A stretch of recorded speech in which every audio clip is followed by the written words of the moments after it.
So, you want to play DayZ, do you?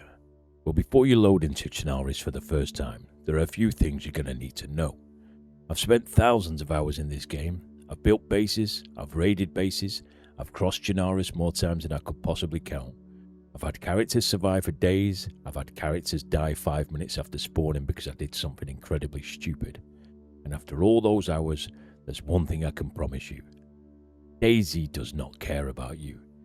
It doesn't care that you spent 3 hours finding that rifle, it doesn't care that you finally got enough food, and it definitely doesn't care that you've just found your first set of night vision goggles. One bullet or one stupid mistake and you're back on the beach. So before you start, understand this. You are going to die. A lot. And that's okay, because dying in DayZ isn't failure. It's how you learn. When you first spawn into Chernarus, you're going to have absolutely no idea where you are. Good. That's how all of us started. You'll see a road, a few houses, maybe the sea. You'll probably start running towards the first building you can see, hoping there's an assault rifle sitting on the kitchen table. There won't be. You're not looking for guns yet. You're looking for water. You're looking for food. You're looking for something sharp. Because that battered little knife you've just found, right now, that's probably more valuable to you than a rifle. A gun might protect you from another survivor. A knife can help protect you from DayZ itself. And early on, DayZ is a much bigger threat to you than another survivor with a gun. Now you've got 3 maps to choose from on Switch 2. Chernarus, Livonia and Sakhal. Listen to the veteran here. Start on Chernarus. Seriously. You've got enough to learn without throwing yourself into Sakhal and freezing to death while you're still trying to work out how to open a tin of beans. Chernarus will teach you the game. Learn the towns, learn the roads, learn where the wells are, learn how to cook, learn how to hunt, learn how to make a fire, and most importantly, learn how to navigate. Use I Survive if you need it, we all did, and eventually you'll stop needing to check it every 5 minutes. You'll recognize skylines, churches, road junctions. You'll see one rusty shed and somehow know exactly where you are. That's why Chernarus starts becoming home. Then go and learn Livonia, and when you think you've finally mastered DayZ, go to Sakhal and discover that you haven't. Now let's talk about your gear, because you're going to get attached to it. Everyone does. You'll find your first decent rifle, you'll get some military clothing, you'll find a plate carrier, you'll get enough ammunition that you'll finally start feeling dangerous. Somewhere along the way, you'll make the biggest mistake a new DayZ player can make.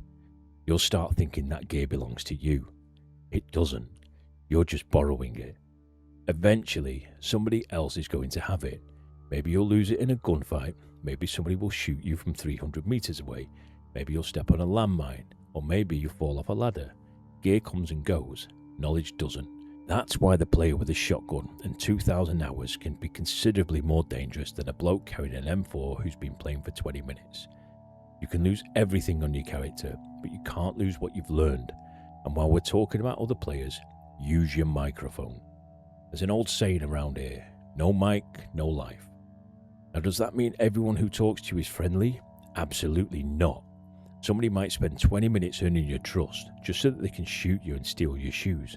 But talk anyway, because if you shoot every player you see, you're going to miss half of what makes DayZ so special. Some of the best adventures I've had started with, "Hello mate, are you friendly?" You might travel together for 5 minutes. You might spend the entire evening together. You might never see them again.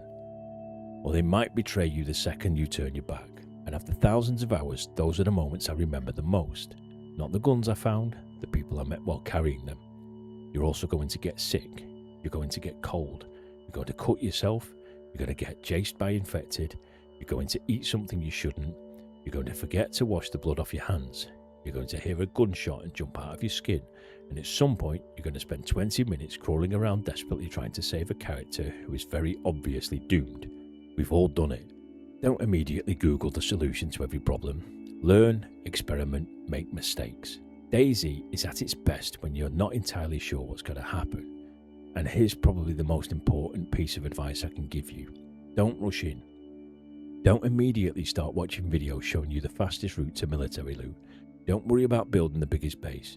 Don't worry about finding an M4. And don't think the objective is simply to become fully geared.